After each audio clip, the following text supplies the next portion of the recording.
Assalamualaikum warahmatullahi wabarakatuh.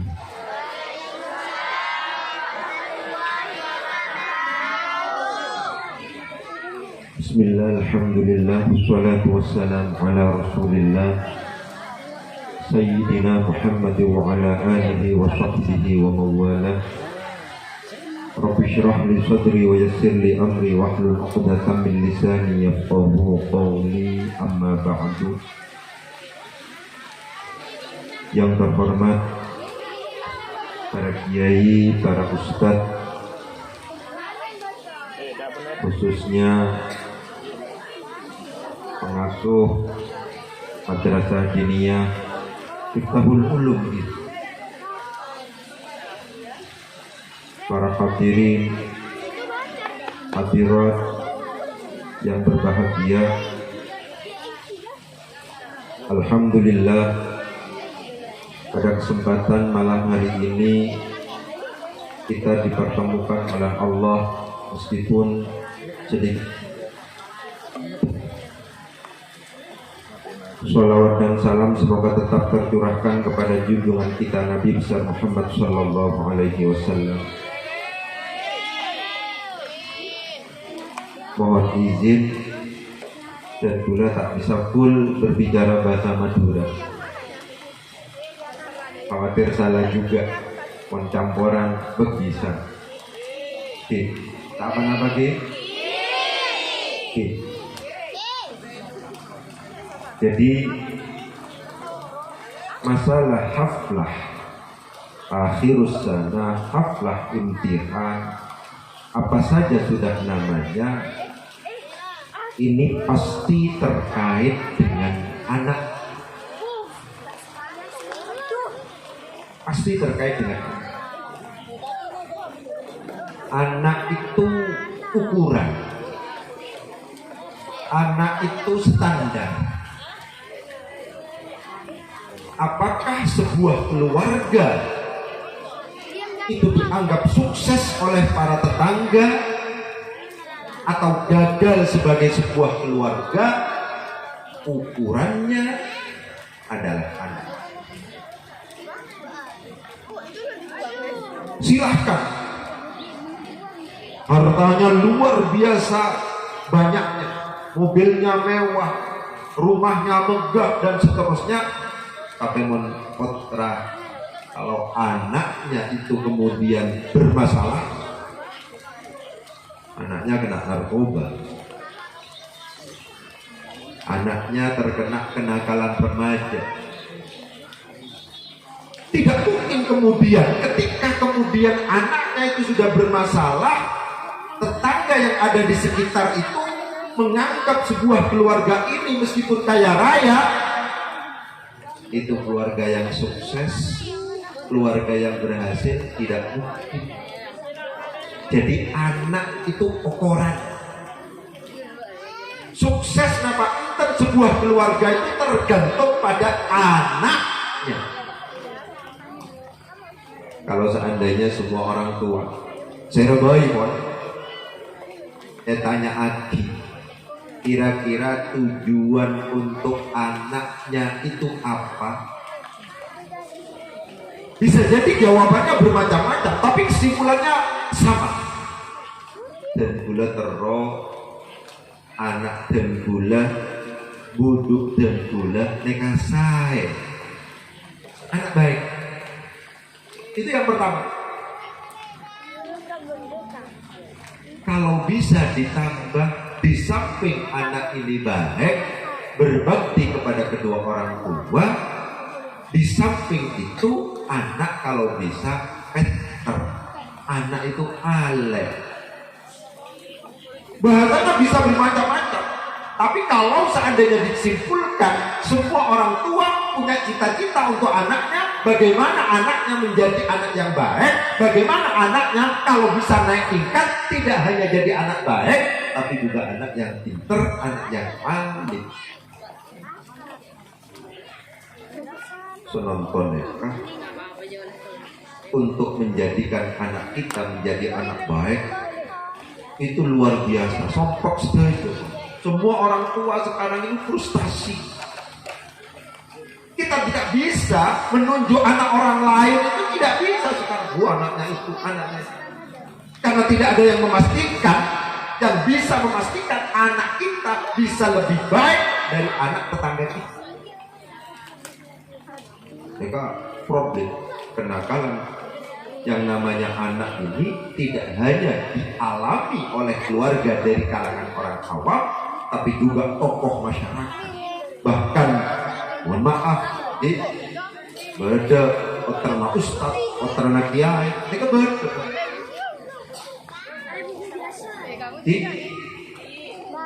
Jadi anak itu standar.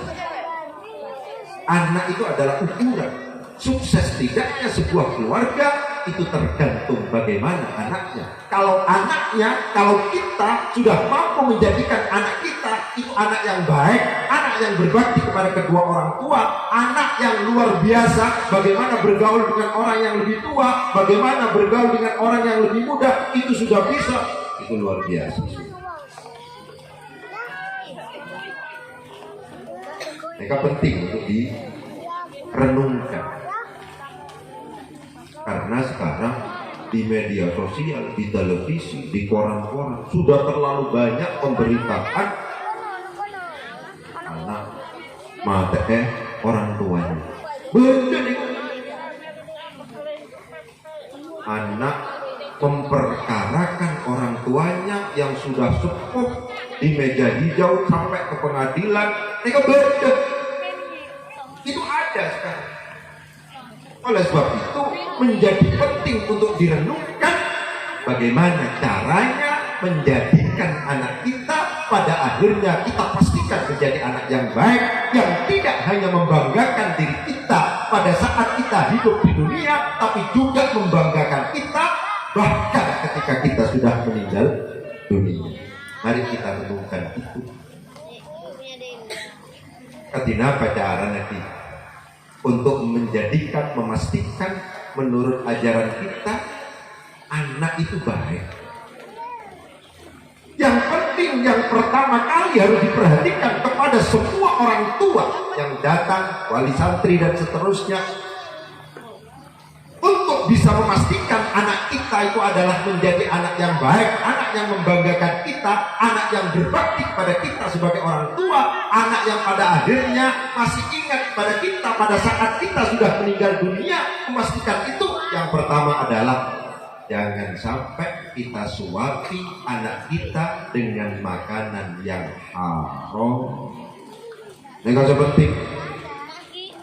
Ini penting. Pastikan kita tidak menyuapi anak kita, tidak memberi makan anak kita kecuali yang halal. Insya Allah. Kalau seandainya anak kita sudah tidak kemasukan barang yang haram, insya Allah pada saat kita besok meninggal dunia, anak kita akan ingat kepada kita. Anak kita insya Allah menjadi anak yang baik. Beda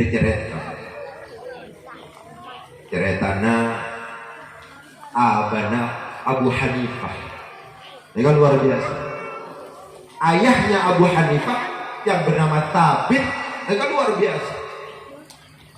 Pada suatu saat ayahnya Abu Hanifah ini sedang berjalan melintasi sungai. Kebetulan lapar. Abahnya Abu Hanifah neka lapar. Tidak sengaja ada apel yang ada di sungai, karena lapar tanpa pikir panjang langsung dimakan yang namanya apel oleh abahnya Abu Hanifah. Mari kita renungkan bagaimana menjadikan anak kita sebagai anak yang baik, dan bahkan tidak hanya sekedar anak baik tapi juga pintar dan bermanfaat untuk agama, bangsa dan seterusnya. Setelah makan dapat separuh, baru ingat, tuh ini bukan apel saya. Kenapa kok kemudian ini saya makan? Ini berarti haram. Ada kesadaran itu. Karena menyesal, Maka dicari yang namanya ini sumber dari apel ini dari kebun yang mana. Dicari sepanjang sungai itu mencari kebun apel. Ternyata di situ ada kebun apel. Akhirnya abahnya Abu Hanifah ini yang bernama Thabit ini mencari orang yang ada di situ. Didok-dok, assalamualaikum. Waalaikumsalam. Mohon maaf, saya minta ikhlasnya, saya minta halalnya. Tadi saya lapar. Ya. Ayo jangan bicara dulu ya. Jangan bicara dulu yang kecil-kecil ya. Itu. Didengarkan. Itu. Saya tadi lapar. Saya tidak sadar ada apel langsung saya makan. Oleh sebab itu saya minta halalnya. Mohon maaf. Kenapa kok mohon maaf? Saya hanya tukang kebun di sini. Ini bukan kebun saya. Juragan saya, tuan saya itu jauh di sana, yang kalau seandainya panjenengan jalan kaki itu bisa ditempuh 1 hari 1 malam. Bayangkan ya, untuk bisa punya anak seperti Abu Hanifah yang mendirikan mazhab Hanafi mereka sampai seperti itu. Tidak ada jalan lain kecuali dia berangkat, meskipun itu harus ditempuh selama 1 hari 1 malam. Singkat cerita, mereka saya paling penting. Singkat cerita, akhirnya ketemulah yang namanya pemilik kebun itu, majikan dari orang tadi penjaga kebun itu. Langsung didokter, assalamualaikum. Waalaikumsalam. Begitu. Mohon maaf Bapak, apa? Saya minta halalnya apel panjenengan. Saya kelaparan di sungai, ternyata saya menemukan apel. Tanpa pikir panjang, saya kemudian memakan apel ini. Saya sadar bahwa apel ini bukan milik saya. Oleh sebab itu saya minta halalnya kepada panjenengan. Oh ya gak iso, gak bisa, tak bisa. Saya bisa menghalalkan kalau seandainya sampean mau menikahi anak saya. Tapi anak saya itu adalah perempuan yang buta, perempuan yang tuli, perempuan yang bisu, perempuan yang lumpuh. Ayah, masa gelem panjenengan di menikah pertama harus menikah dengan orang buta, tuli, bisu, lumpuh. Aduh lah, tak usah lah, tak apa-apa haram. Oke, tak apa-apa sudah haram kalau seandainya caranya seperti ini. Tapi Thabit ini orang yang hatinya lembut, lebih takut terhadap azab Allah daripada hanya sekedar itu. Meker-meker, ini menikah pertama, saya minta halalnya, tidak bisa saya diberi kehalalan itu kalau seandainya saya tidak mau menikahi putrinya, padahal putrinya itu adalah bisu, tuli, buta, dan lumpuh. Mereka ceritanya, kenapa kok kemudian Abu Hanifah sangat hebat seperti itu? Kalau seandainya kita sebagai orang tua bisa bersikap seperti itu, insya Allah pada akhirnya anak kita itu akan menjadi anak yang bermanfaat sebagaimana Abu Hanifah. Begitu. Singkat cerita, akhirnya Thabit nekah menerima. Iya pun, betul nopo-nopo. Ya, nggak apa-apa. Meskipun putri panjenengan itu adalah lumpuh, meskipun putri panjenengan itu adalah bisu, meskipun putri panjenengan itu adalah buta, meskipun putri panjenengan adalah tuli, nggak apa-apa. Demi menghalalkan apa yang sudah saya makan, saya terima. Saya akan menjadi menantu panjenengan. Langsung angkat buka, wazawwajtuka, maktubataka, dan seterusnya. Mobil tulika sudah selesai, angkat, masuk kamar. Pas masuk kamar, karena Thabit neka, abad Abu Hanifah neka, istrinya itu adalah orang yang buta, tuli, bisu, dan seterusnya. Akhirnya langsung berbicara, kalau salah, assalamualaikum warahmatullahi wabarakatuh. Karena meskipun istri saya tidak bisa menjawab, tapi kan malaikat bisa menjawab. Tak terduga, tidak disangka, ternyata ada jawaban. Waalaikumsalam. Loh, siapa ini? Apa ada orang lain? Mungkin pembantunya dan seterusnya. Dilihat-lihat gak ada. Yang ada hanya satu orang. Diulang lagi dan ternyata dijawab lagi. Akhirnya sang istri itu menceritakan bahwa apa yang dijelaskan oleh abahnya, oleh mertua laki-laki Abu Hanifah itu adalah kiasan. Yang namanya buta itu maksudnya mata saya ini tidak pernah digunakan untuk melihat kecuali yang dihalalkan oleh Allah. Telinga saya ini tidak pernah diajak mendengar kecuali yang dihalalkan oleh Allah. Kaki saya tidak pernah digunakan untuk melangkah kecuali yang dihalalkan oleh Allah. Dan seterusnya, itu hanya biasa. Ternyata cantiknya luar biasa, solihahnya luar biasa, sehingga pada akhirnya lahirlah yang namanya Abu Hanifah. Insya Allah, kalau seandainya kita sudah memiliki kekuatan, keinginan yang kuat untuk kemudian tidak menyuapi anak kita kecuali dengan suapan yang halal, insya Allah anak kita akan dihindarkan oleh Allah dari kenakalan remaja. Insya Allah. Tapi kalau seandainya anak kita itu makannya itu sudah tidak dijaga, maka ada hadits Nabi yang patut untuk kita renungkan. Man akalal halal, barang siapa yang makan makanan yang halal, maka jawarihuhu sya'am aba, maka anggota tubuhnya itu akan taat kepada Allah. Apakah kita bermaksud taat atau tidak, tapi anggota tubuh kita memaksa kita untuk taat kepada Allah.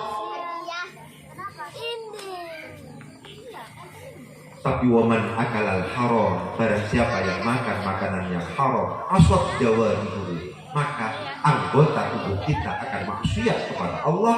Sya'am aba, apakah kita bermaksud untuk maksiat atau tidak, anggota tubuh kita memaksa diri kita untuk maksiat kepada Allah.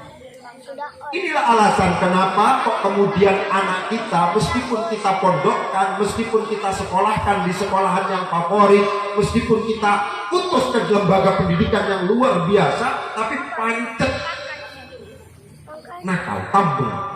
Kenapa?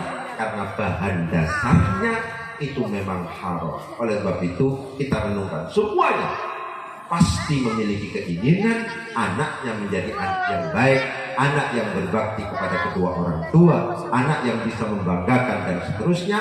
Kunci utama yang kita tidak boleh gagal adalah suapilah anak kita dengan makanan yang halal. Jangan sampai kemudian makanan yang haram itu muncul atau masuk pada anak-anak kita. Ya. Ayo didengarkan ya, didengarkan dulu ya. Didengarkan dulu. Tuh. Pada suatu saat ada cerita yang sama tentang makanan yang halal ini dari sahabat Abu Bakar. Sahabat Abu Bakar pada suatu saat juga kelaparan, lapar. Ternyata pada saat itu ya ada pembantunya, ada budaknya yang membawa makanan. Tanpa pikir panjang, Abu Bakar langsung memakan makanan yang dibawa oleh budaknya, oleh pembantunya itu. Setelah itu ditanya dari mana makanan ini, ternyata dijelaskan ini dari ini yang intinya tidak halal. Akhirnya Abu Bakar memaksakan diri untuk mengeluarkan makanan dari mulutnya. Tidak keluar-keluar sampai dikatakan ini tidak bisa kalau seandainya sampai tidak minum banyak sekali, akhirnya sampai memuntahkan diri. Sampai mengatakan Abu Bakar, kalau seandainya saya harus mengeluarkan nyawa saya demi mengeluarkan makanan ini, akan saya lakukan.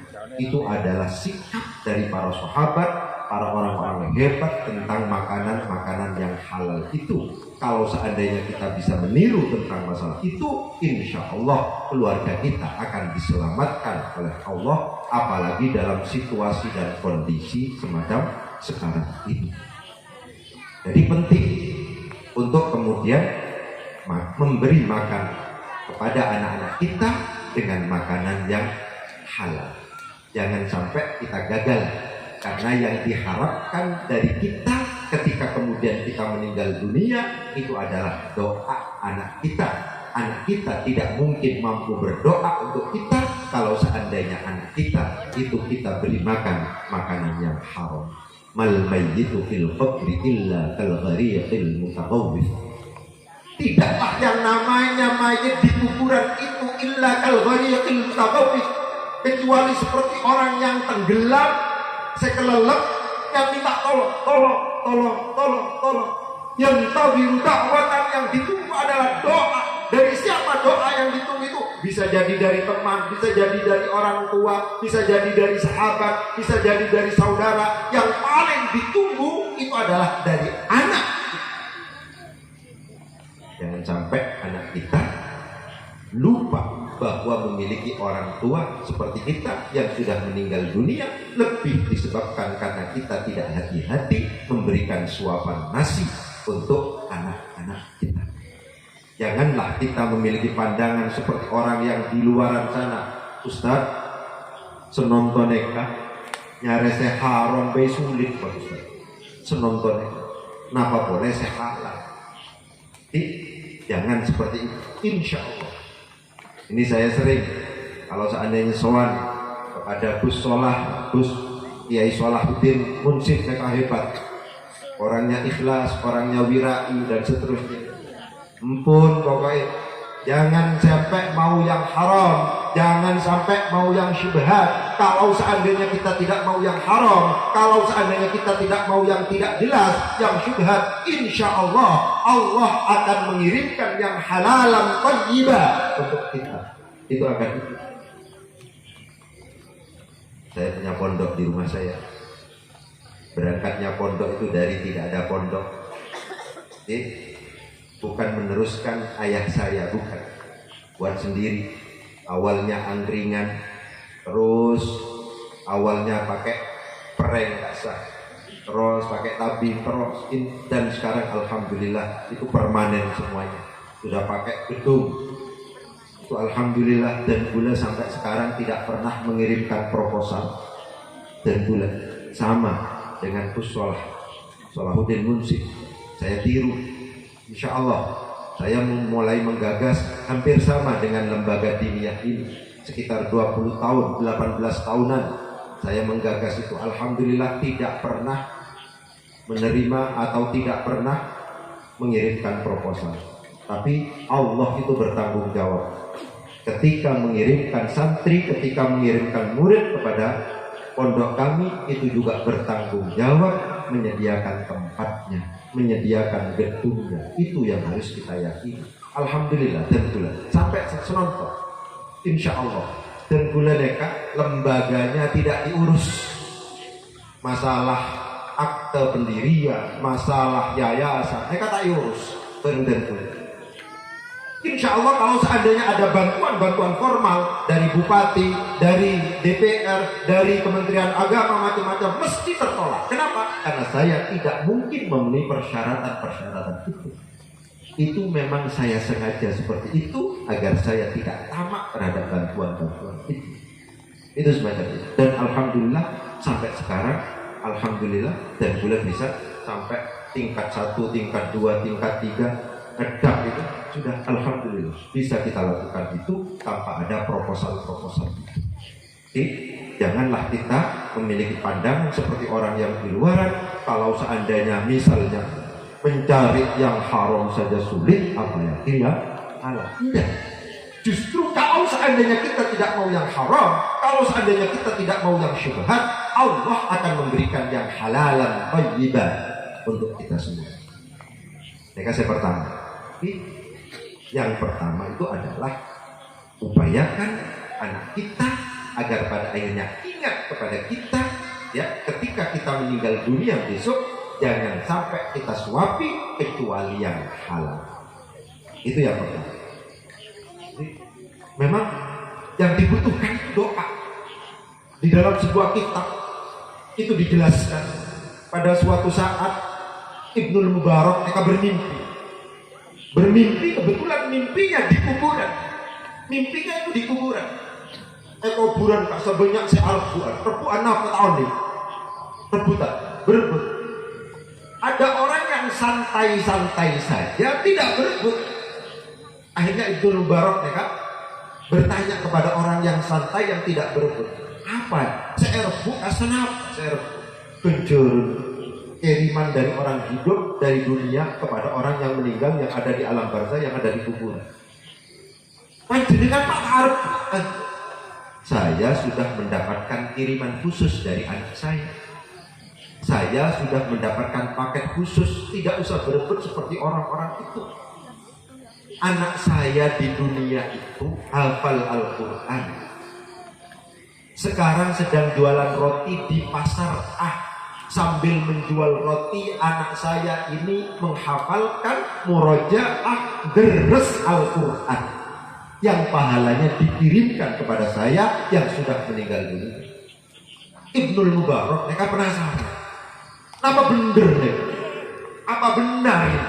Ternyata didatangilah pasar itu dan ternyata benar di situ ada penjual roti yang ketika menjual roti itu sambil komat kamit untuk menghafalkan murojaah deres Al-Quran, dan ketika ditanya apa yang sampai baca Quran dan pahalanya memang dikirimkan untuk orang tuanya yang sudah meninggal dunia. Jadi penting banget memiliki anak yang waladun sholihun yad'u lahu, itu penting. Dan cara yang pertama yang kita tidak boleh gagal adalah memberikan suapan nasi yang halal untuk anak kita. Insya Allah kalau seandainya panjenengan pun tak gelem seharam, tak gelem sesubhat, insya Allah panjenengan beri sehalalan thayyiban oleh Gusti Allah. Itu yang pertama.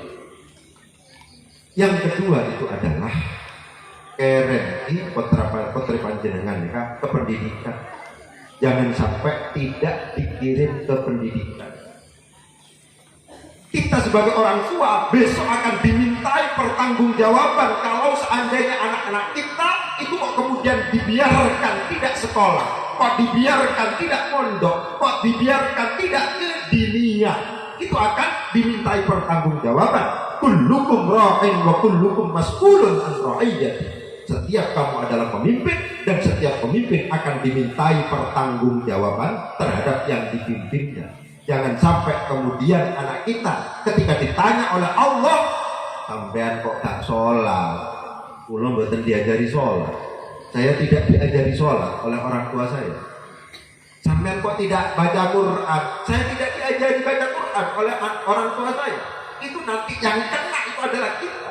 Sebagaimana ketika anak kita menjadi waladun sholihun, kita mendapatkan pahala dari anak kita, pun juga demikian kita akan mendapatkan siksa ketika kemudian anak kita tidak menjadi anak yang sholih, anak yang tarikus sholat, anak yang misalnya pemabuk, anak yang peminum dan seterusnya. Itu akan dimintai pertanggungjawaban juga oleh Allah. Di senonton biasanya anak SMP pun tak belum ngaji. Mereka penting harus diarahkan. Kita sebagai orang tua tidak boleh kalah terhadap anak-anak kita. Kalau seandainya kita sudah kewalahan terhadap anak kita, anak kita kok maghrib misalnya ada di gardu, ada di jalan, tidak di musola, tidak di masjid misalnya, maka kita harus mampu memaksa anak kita untuk pergi ke pondok pesantren. Ini penting untuk kemudian ditegaskan. Kalau seandainya kita sudah tidak sanggup lagi untuk mendidik anak-anak kita, maka kita pasrahkan anak-anak kita kepada pondok pesantren, kepada kiai-kiai yang hebat-hebat, kepada kiai-kiai yang ikhlas-ikhlas itu. Ini penting untuk kemudian diperhatikan. Bercerita dari Gusmus itu pernah cerita, ya. Pada suatu saat abahnya Gusmus yang namanya Kiai Bisri itu memanggil pengurus, coba anak-anak yang nakal-nakal, yang gampang melanggar di pondok pesantren dicatat semuanya. Yang waktunya kegiatan dia itu tidak pernah ikut kegiatan, sering keluar pondok tanpa izin, macam-macam, dicatat semua.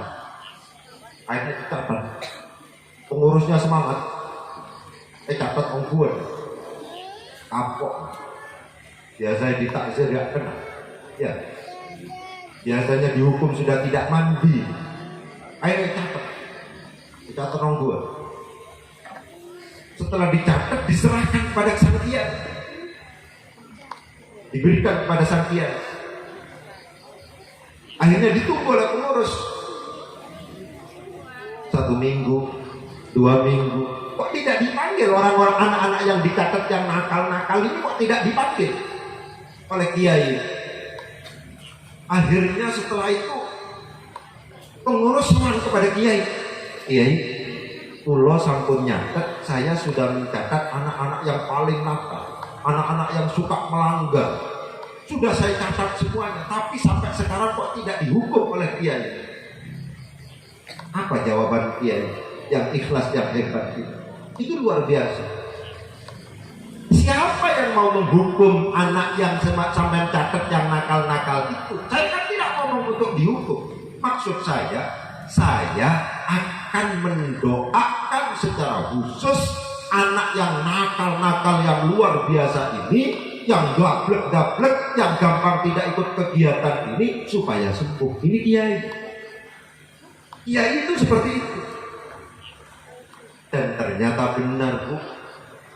Saya nakal nih, saya catat ben pengurus, saya lapor lagi ke kiai nih. Setelah mendapatkan doa ikhlas dari para kiai, dari kiai abahnya Gusmus, setelah pulang ke rumah menjadi kiai dan buka pesantren semuanya. Mereka hebatnya kiai. Mereka hebatnya kiai yang tidak dimiliki oleh guru-guru formal, oleh dosen yang sekarang ini. Ikhlas. Oleh sebab itu, insya Allah kalau seandainya kita di dunia, ya, kita di pondok pesantren, itu kalau sudah atas nama pondok pesantren mereka biasanya ikhlas-ikhlas. Kiai mereka tak mikir obel, ustadznya ini tidak mikir uang. Yang penting bagaimana anak didiknya, santren mereka bisa ngaji. Sepenting mereka. Dan ini sekarang sulit ditemukan di lembaga pendidikan formal, yang ada itu adalah di lembaga diniyah, di lembaga pesantren. Oleh sebab itu, kalau seandainya kita ingin anak kita menjadi anak baik, itu harus ditangani oleh guru-guru yang ikhlas, oleh kiai-kiai yang ikhlas, dan itu ada di pondok pesantren, dan itu adanya di madrasah diniyah. Kenapa ini kok kemudian menjadi penting untuk ditegaskan? Karena bineka bisa ekuda setan. Iblis ini bisa menggoda. Di dalam salah satu ayat Al-Quran, qala fa bi'izzatika la ughwiyannahum ajma'in illa ibadaka minhumul mukhlasin. Qala, setelah iblis itu diusir oleh Allah dari surga, iblis itu berikrar. Qala fa bi'izzatika, demi kemuliaanku ya Allah, asompa neka la ughwiyannahum ajma'in, akan aku sesatkan semua anak Adam itu semuanya, tidak akan saya sisakan, semuanya akan saya goda, saya sesatkan semuanya. Illa ibadaka minhumul mukhlasin, yang tidak mampu saya sesatkan ya Allah, yang tidak mampu saya sentuh ya Allah adalah hamba-hambamu yang ikhlas itu.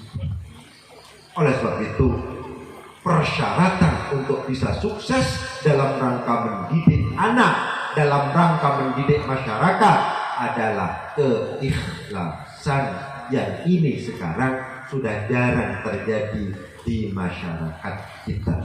Dan insya Allah masih ada di pondok pesantren, dan insya Allah masih ada di madrasah diniyah. Oleh sebab itu penting untuk direnungkan. Anak kita harus di lembaga diniyah, anak kita harus ke pondok pesantren, apalagi situasi dan kondisi seperti sekarang ini luar biasa. Kalau bisa anak kita itu mendapatkan doa, mendapatkan perawatan dari orang-orang yang ikhlas, sehingga dipastikan pada akhirnya anak kita menjadi anak-anak yang baik. Maka penting untuk kemudian ditegaskan kepada kita semuanya untuk anak-anak kita. Jadi, janganlah kita kemudian misalnya ya memperlakukan lembaga diniyah, lembaga pesantren itu sama sekali beda dengan sekolahan. Monepon Jember kan semak neka dengan Jember. Insya Allah panjenengan oning kursus bahasa Inggris misalnya English first, neka sebulan ya, neka petong atas belum atas ibu. Itu cuma 4 kali tatap muka, ya 4 kali tatap muka atau 8 kali, 1 minggu 2 kali berarti 8 kali tatap muka. Itu, neka bermasyarakat elaben, tak apa-apa meskipun 800.000 per bulan. Coba kalau madrasah diniyah per bulannya 800.000, bubar langsung, tobung saya gelap. Ada ketidakadilan dalam diri kita, memperlakukan madrasah diniyah, memperlakukan pesantren. Oke, ya enak, ikhlas, tapi jangan terlalu torok. Bantu agar pada akhirnya kiai itu demam. Kalau seandainya mendatangkan ustaz, mendatangkan guru dan seterusnya, kiai ini demam untuk agar dibantu. Jadi penting. Jadi mereka yang pertama adalah aklul halal. Yang kedua, jangan lupa kita didik, kita arahkan anak kita ke lembaga pendidikan. Kalau seandainya sudah kita tidak mampu untuk melakukan itu, maka kita pasrahkan kepada ustadz, maka kita pasrahkan kepada kiai di pondok pesantren. Jangan sampai anak kita yang usia SMP, yang usia SMA itu belajar terus. Jangan sampai itu terjadi, karena pada akhirnya ketika itu yang terjadi pada saat Assalamualaikum. Yugiono Wijaya Pak, dari Al-Qadiri. Oh ini. Ada yang rezeki. Bisa ya. Iya. Jadi itu. Yang selanjutnya adalah jangan lupa anak kita dalam menjalani kehidupan ini jangan kita biarkan sendirian. Anak kita harus kita dampingi dengan doa. Mari kita lihat para sejarah para orang-orang hebat. Sejarahnya Kiai Hamid Pasuruan, Kiai As'ad Samsul Arifin, kiai-kiai yang ada di Sidogiri yang hebat-hebat dan seterusnya itu. Mari kita lihat sejarah. Itu ternyata keberhasilan beliau-beliau itu tidak lepas dari tirakat dari doa istiqomah yang dilakukan oleh orang tua beliau-beliau itu. Janganlah kita kemudian membiarkan anak kita sendiri hidup di dunia ini dalam situasi dan kondisi yang cukup membahayakan seperti sekarang ini, sama sekali tidak didampingi oleh doa. Jangan sampai kita berkeinginan menjadikan anak kita sebagai anak yang luar biasa, sementara kita biasa-biasa saja. Mon koceng tak mungkin melahirkan harimau. Kucing akan melahirkan kucing, tidak mungkin melahirkan harimau.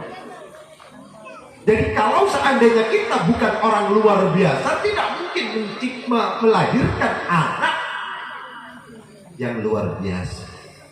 Kenapa Bapak saya luar biasa nih Kak? Luar biasa nih Kak, maksudnya di luar kebiasaan. Di luar kebiasaan. Maksudnya apa? Biasanya pada waktu siang orang itu semuanya tidak puasa. Kita sebagai ibu, kita sebagai bapak ngalah-ngalahin di luar kebiasaan. Kita puasa, nirakati, berdoa untuk anak kita. Itu namanya kita sebagai orang tua adalah orang di luar kebiasaan, adalah orang yang luar biasa. Pada waktu malam biasanya orang tidur, kita di luar kebiasaan. Kita itu bangun malam menangis kepada Allah, mendoakan anak-anak kita. Itu berarti kita sebagai orang tua adalah orang tua yang di luar kebiasaan, orang tua yang luar biasa. Biasanya orang itu tidak mau baca Al-Quran secara istiqomah, tidak mau baca sholawat secara istiqomah. Kita sebagai orang tua itu membaca Al-Quran secara istiqomah, membaca sholawat secara istiqomah. Untuk apa? Untuk mendoakan anak-anak kita. Berarti kita itu adalah di luar kebiasaan, berarti kita itu adalah luar biasa. Insya Allah kalau seandainya kita sudah di luar kebiasaan, insya Allah kalau seandainya kita sudah luar biasa, maka pastinya pada akhirnya anak-anak kita akan luar biasa juga. Saya cerita orang tua saya, ya orang tua saya itu hebat. Orang tua saya itu adalah kalau siang itu puasa terus sampai sakit, sampai wafat, meninggal dunia. Itu selama sekitar 17 tahun nirakati anak-anaknya.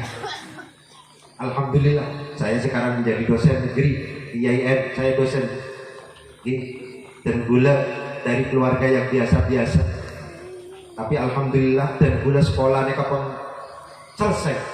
S1 selesai, S2 selesai, S3 selesai. Adik-adik saya ada yang dosen di Tulung Agung, ada yang juga dosen di IAIN. Itu tirakatnya orang tua. Tidak bisa. Itu kalau seandainya ditanya kenapa resepnya kok bisa sukses, itu tirakatnya orang tua. Tidak bisa. Pasti karena orang tua.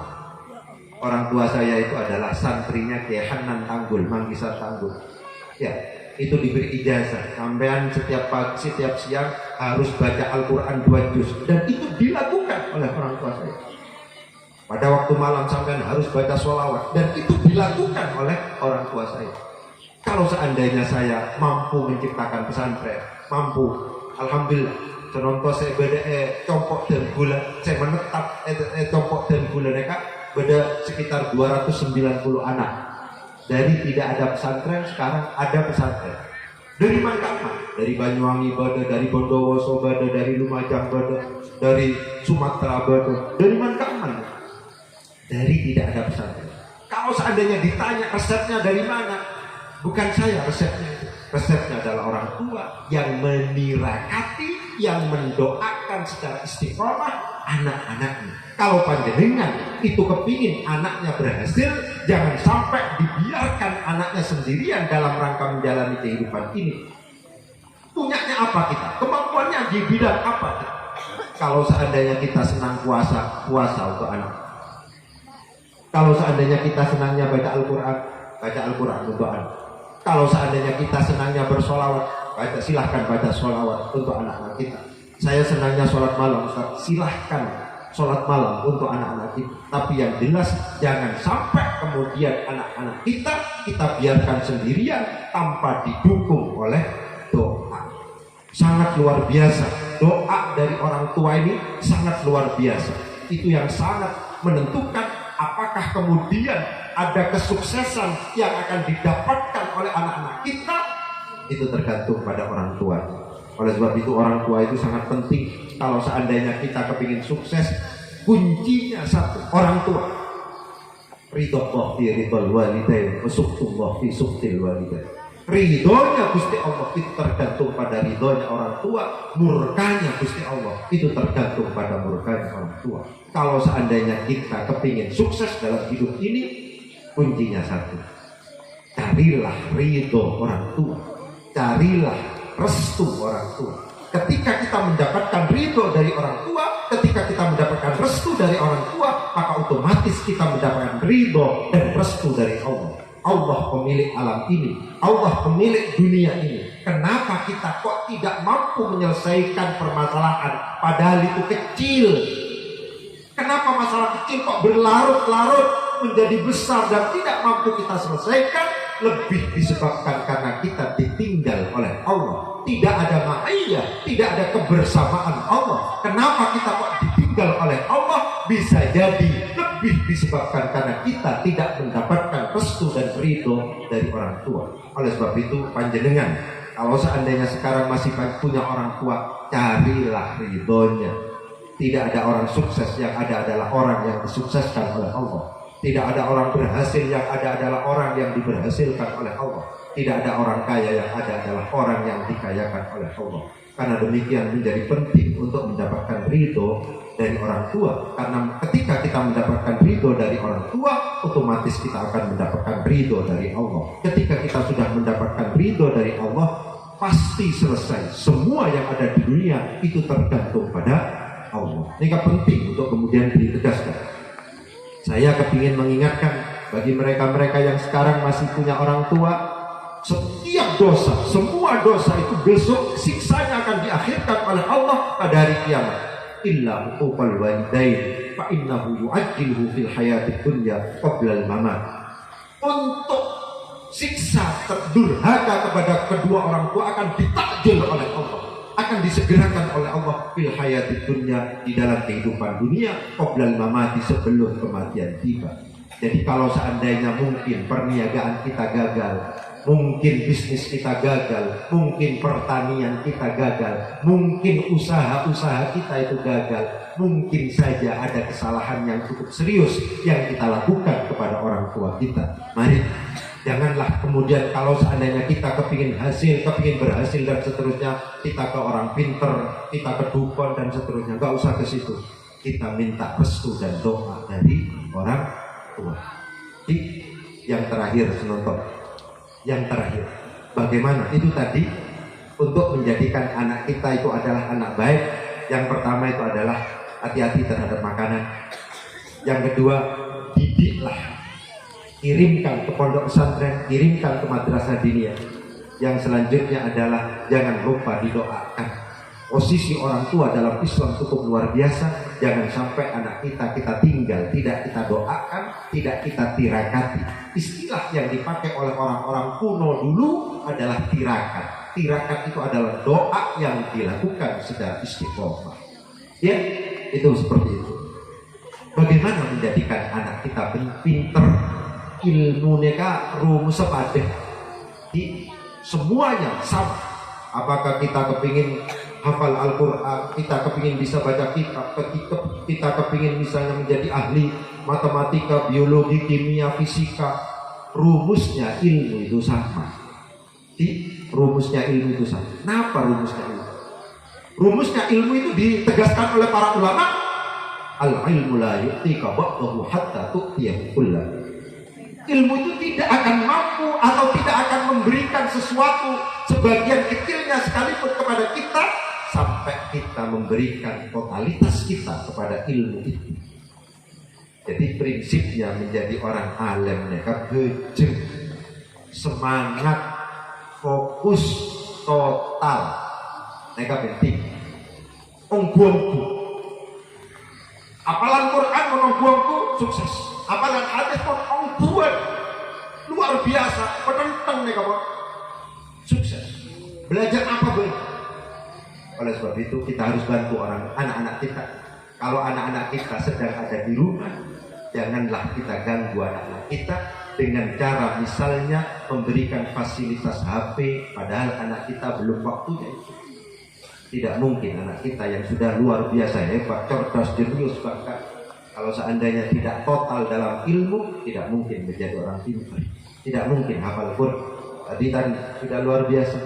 Bacaan Qurannya, mungkin hafalan Qurannya sudah luar biasa.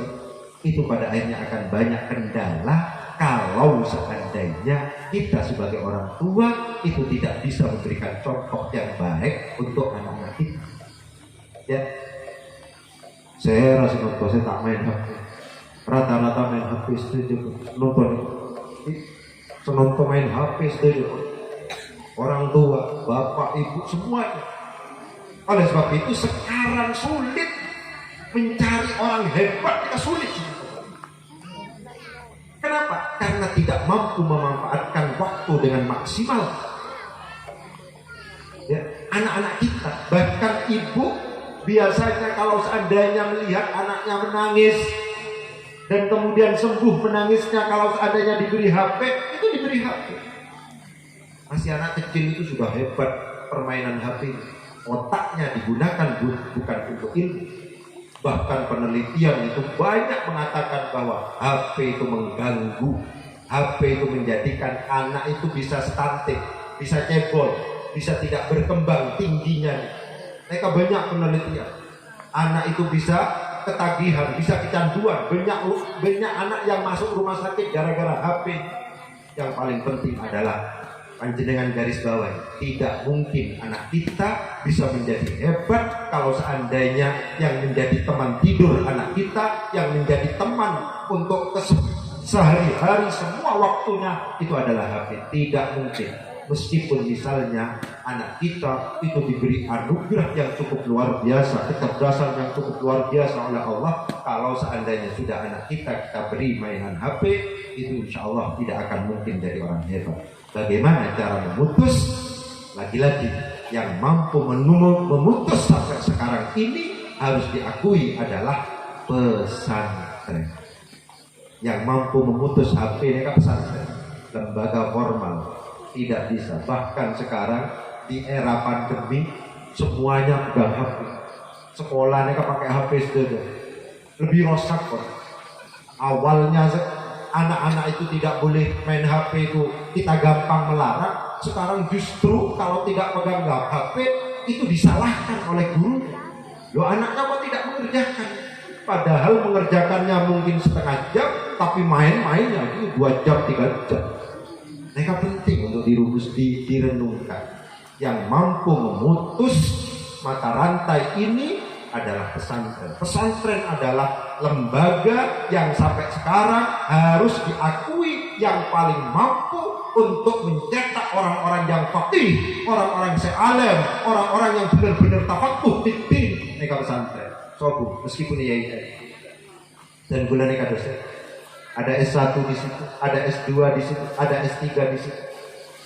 Di mulai wisuda kasa, agak gelar SAG, di sarjana agak gimana gitu, nggak pasti jelas, gitu. Itu seperti itu. Orang macam ketat, nggak boleh, tak bisa. Yang mampu untuk mencetak orang-orang hebat dalam bidang keagamaan itu adalah pesantren. Oleh sebab itu jangan ragu, ya. Ini kita dorong Ustadz, kalau bisa itu nanti dikembangkan menjadi ada al-miftah lil ulu, ada diniyah yang cukup serius. Lokasi yang agak terpencil seperti inilah yang kemudian sangat mendukung.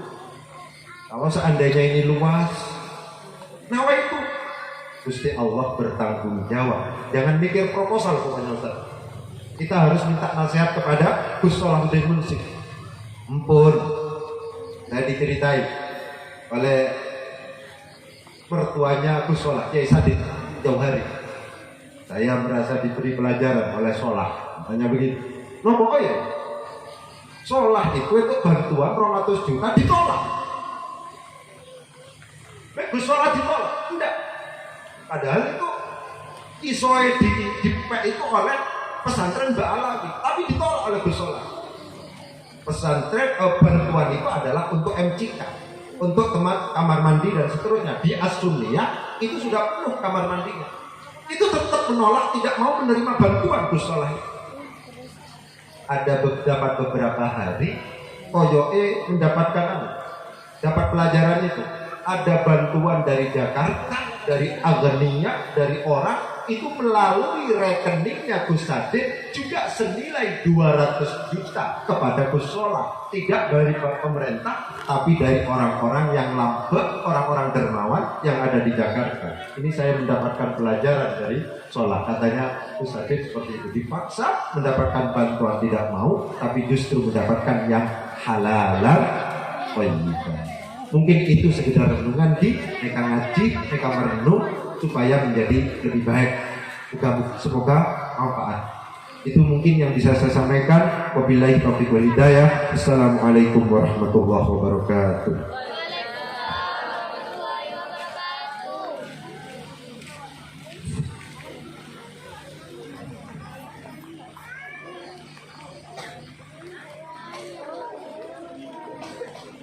Alhamdulillahirrabbilalamin. Semoga apa yang disampaikan Kiai Haji Abdul Haris semoga menjadi ilmu yang barokah dan manfaat bagi kita semua. Wabil khusus saya sendiri. Acara yang